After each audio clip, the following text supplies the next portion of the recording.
Në fakt, ta themi të vërtetën, që Europa, vendet anëtare të NATO-s, domethënë në Europë, janë në rregull me nenin 5 të traktatit. Se neni 5 i traktatit thotë që NATO e hyn luftë kur cënohet, sulmohet një shtet në territorin e tij. Deri tashmë mund përmend, shikoj, një herë është vënë provë neni 5. Kur është vënë? Me 11 shtator. Pra është vënë në mbështetje të Shtetit Bashkuar të Amerikës. Kështu që unë mendoj që është stili të negociuarit të presidentit Trump. Plus asaj që presidenti Trump po forcon marrëveshjet edhe me vendet anëtare të NATO-s, të cilët vinë nga lindja komuniste, si Polonia, për shumë, po bëhet fjalë për krimin e një baze, pra mund të hiqin mund të shtohen atje. Pra mund të ketë lëvizje brenda Europës, po jo se do të ikin trupat apo trupat mund të shkurtohen sepse kanë qenë planifikuar që përpara, nuk është se u bën këto, por që Europa nuk do ketë një kohë shumë të gjatë në dispozicion për çështjen e armatimit, sepse duhet që të punoj shumë me programet e armatimit, sidomos edhe me ato të parandalimit hershëm që tashmë ka nga Shtetet Bashkuara të Amerikës, gjithashtu edhe me mbrojtjen kundërajrore, pra antiraketore, pra duhet punoj shumë dhe këtu është një problem shumë i madh që ndërmarrjet ushtarake në Europë punojnë me një temp që nuk po i përgjigjet kohës.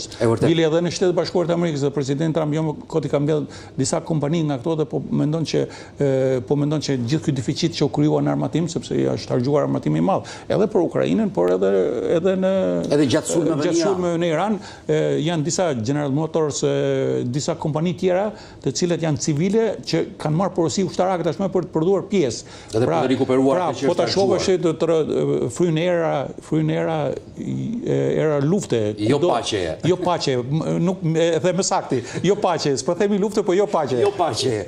Profesor, prioritet do të jetë padyshim i këtij samitit Ankaras edhe shfaqja e rritjes së shpenzimeve të mbrojtjes, aleatëve, marrëhapave për industrinë e mbrojtjes transatlantike, riafirmimi i unitetit brenda aleancës. Po tani këtu kemi edhe një hallin tonë.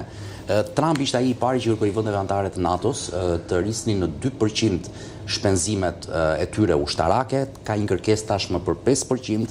Po një raport i ditëve më parë e cilësonte ose fuste Shqipërinë, Çekin dhe Slovakin në atë grupin e vendeve që nuk e kishin kaluar këtë 2% dhe kishte edhe pikpyetje për samitin e vitit të ardhshëm që është menduar të NATO-s për të organizuar në Shqipëri, pra një vend që s'e ka kaluar 2%, si mund të marrë përsipër organizimin e për llogaritjet e Shqipërisë ose me atë që kanë bërë disa nga këto vende kanë përdorur një standard tjetër, sepse në për llogaritjet e Shqipërisë janë rreth 520-540 milionë euro për 2025-ën, por problemi është që në për llogaritjet që janë bërë ka disa zëra të cilët ata nuk i quajnë që janë investime në fushën e mbrojtjes, dhe këtu ka një mospërputhje duket edhe për 2-3 shtete tjera. Pra NATO ka një standard tjetër, ka një standard të cilën duket këtu kene, ose faktën kështu po flitet, por deklarat zyrtare nga qeveria shqiptare nuk kanë këtë fushë.